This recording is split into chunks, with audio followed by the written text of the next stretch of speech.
Hello, let's continue our Sudoku adventure with Shoot Around by Strosahl. So this continues our Killer Cage theme week. I hope you're enjoying it. So we have killer cages in every puzzle this week, along with sometimes some other constraints.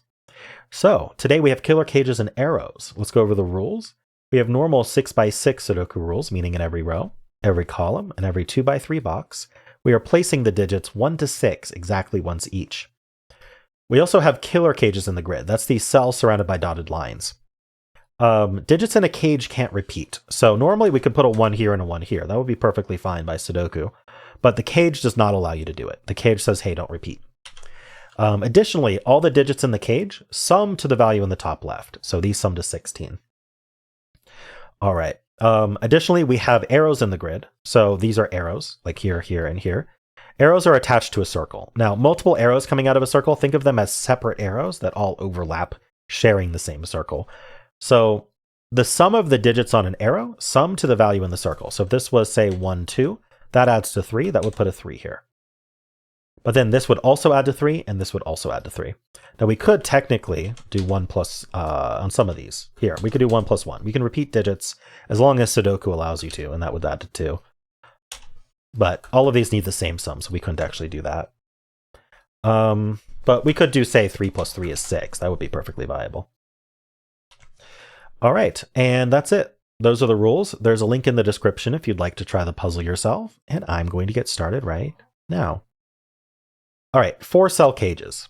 If you're wondering about whether the sum is useful to think about the minimum and maximum that could go in the cage.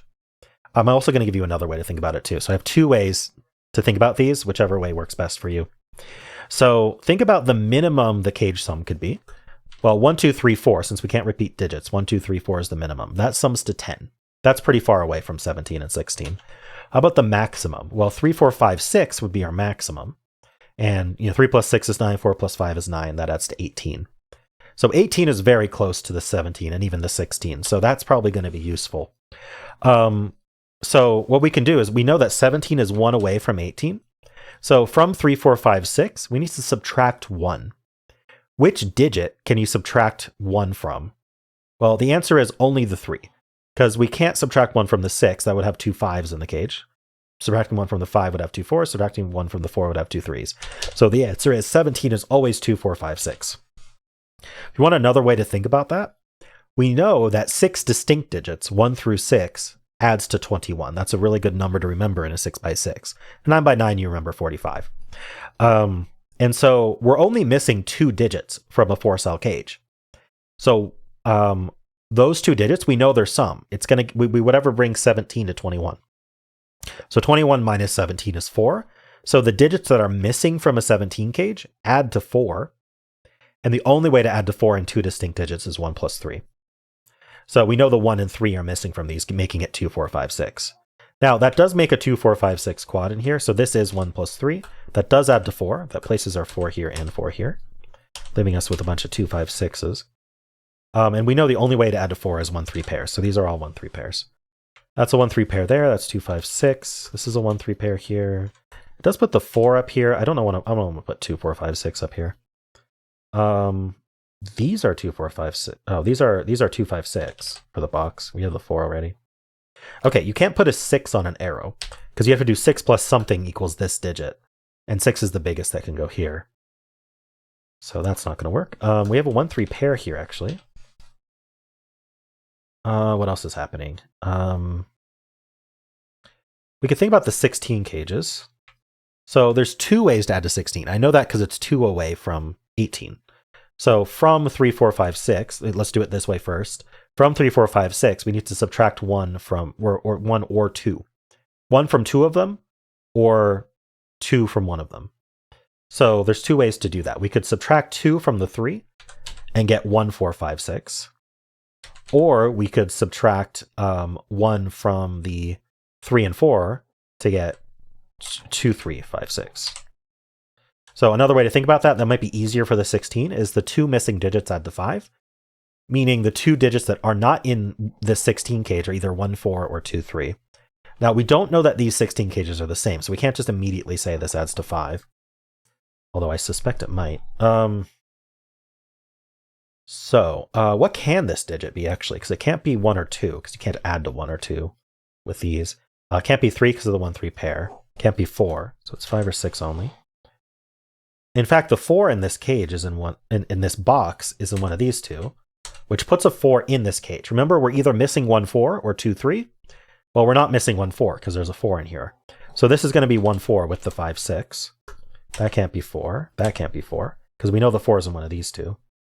And the 1-3 pair says these aren't 1s. Okay, so where's 3 in this column? I think this is going to be huge. We can't place 3 in any of these cells. So the 3 is here. Now we can't, remember we're detailed, but remember we can't add, we're adding to either 5 or 6, but we can't add to 6 with 2 distinct digits if one of them's a 3, because the only way would be 3 plus 3. It means we're 3 plus 2 equals 5. So these are not the 5s. That places the 5 here. Places the 2 and the 6 and the 5, placing the 1 and the 4 and the 6. Okay, take it. That's a 6. This is our 2. Clear out all those 2s. What's over here? Well, we do need a 2. Oh, 2 plus 3 is 5. That's a 1. That's a 3. That's a 1 and a 3. That's a 3 and a 1. Another 3 dudes. 1 plus 3 is 4. This can't be a 4. We need to add to 5. And we'd have to do 4 plus 1, but there's already a 1 in the column. So this is our 4, and this is a 2, 3. This 3 tells us that's 2, that's 3. Gives us the 5 and the 2. Gives us the 6, 5, 6, 5. What is this digit? That's a 4. Last 2 digits, this needs to be a 1, this needs to be a 6, and we're done. Wow. So these did end up being the same as each other. I don't know if that was forced. It may have been, it may not have been. Well, this digit actually sees. Actually, I think we can prove that these had to be the same. Let me show you how. So this digit sees the entirety of this cage. It doesn't see the entirety of this cage, though. It sees 3 of the digits in this cage. So maybe we could have put the 3 here. Okay, it might have actually worked. But this digit is definitely constrained quite a bit. It's not a digit that's in this cage at all.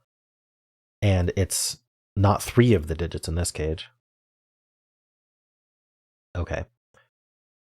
There's probably some complicated way to prove that it can't be the same, other than solving the whole puzzle. But anyway, it's not as obvious as I thought. I thought this cell might see both of the cages. Because if it saw every cell, if it saw all of these cells, then if these two were different sums, it would cover all of 1 through 6, and this would have no value. But that's not the case. Anyway, it still helped to find this 3 quite a bit. Cool. Well, how did you do on this? I hope you enjoyed it. If you did, then why not leave a like, subscribe, and a kind comment below.